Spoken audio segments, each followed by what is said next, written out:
নমস্কাৰ, এই মুহূৰ্তত আহি পৰিছে অসম তথা ভাৰতৰ বিভিন্ন প্ৰান্তৰ পৰা কেইবাটাও গুৰুত্বপূৰ্ণ খবৰ। আজি হৈছে 4 মে। পৰি চাই আছে মুক্তাদুল অসম।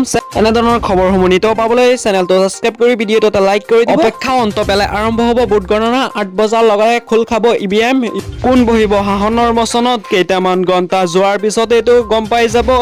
কিয়নো আজি হৈছে 4 মে। ভোট গণনা আজি অসম, পশ্চিমবংগ, কেৰালা, তামিলনাডু আৰু পুডুচেৰীত আজি ভোট গণনা আৰম্ভ হৈ যাব পুৱা 8 বজাৰ লগে লগে। আপুনি কমেণ্ট বক্সে জনাওক কোনে চৰকাৰ গঠন কৰিব অসমত, কোন বহিব শাসনৰ মচনত, বিৰোধী নে NDA প্ৰাৰ্থীসকলে।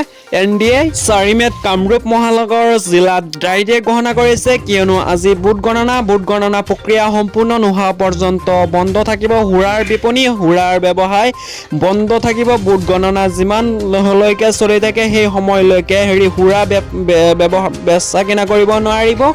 বন্ধ থাকিব পাইকাৰী তথা খুচুৰা সুৰাৰ বিপণসমূহ, লগতে দেশীয় সুৰাৰ দোকান, সুৰাৰ সৰবৰাহ সম্পূৰ্ণৰূপে বন্ধ থাকিব।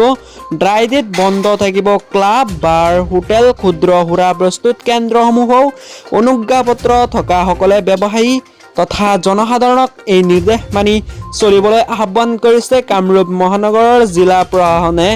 নিৰ্দেশনা উলংঘনকাৰীৰ বিৰুদ্ধে কঠোৰ আইনী ব্যৱস্থা গ্ৰহণ কৰা হ'ব। যদি এই নিয়মসমূহ নামানি যদি সুৰা বা ক্লাব, বাৰ, হোটেল আদি খোলা ৰাখে তেন্তে আইনী ব্যৱস্থা লোৱা হ'ব।